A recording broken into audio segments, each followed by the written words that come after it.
তোমরা দেখতে পাচ্ছ একজন দাদা এসেছে। তো দাদা কোথা থেকে এসেছেন? ফারাক্কা থেকে। এখানে আসতে কোনো রকম অসুবিধা হয়েছে? না না, কেন অসুবিধা হবে? এখানে আসার জন্য কোনো রেজিস্ট্রেশন ফি হিসেবে কোনো টাকা দিয়েছেন কাউকে?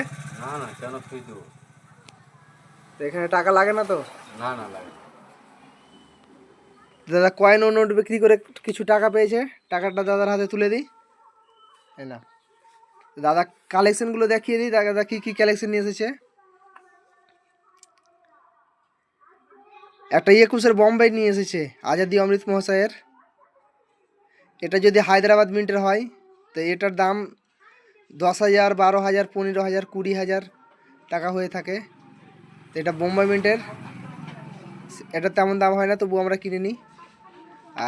আর একটা কয়েন নিয়ে এসেছে 20 টাকা আজাদি অমৃত মহাশয়ের, এটাও দাদার কাছ থেকে কিনে নিলাম।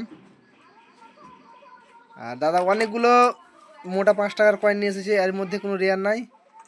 আর বন্ধুরা তোমরাকে বলি যে এই ধরনের কয়েনের বেশি দাম হয় না, এই ধরনের 20 টাকা থেকে 25 টাকা এর বেশি দাম হয় না।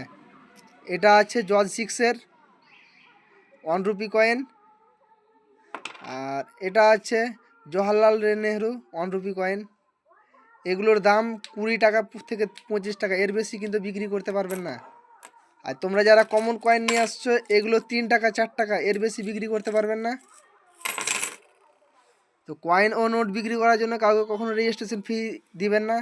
যারা টাকা চাই তারা সম্পূর্ণভাবে প্রতারক। আজকের ভিডিও এই পর্যন্ত, দেখা হবে নেক্সট ভিডিওতে।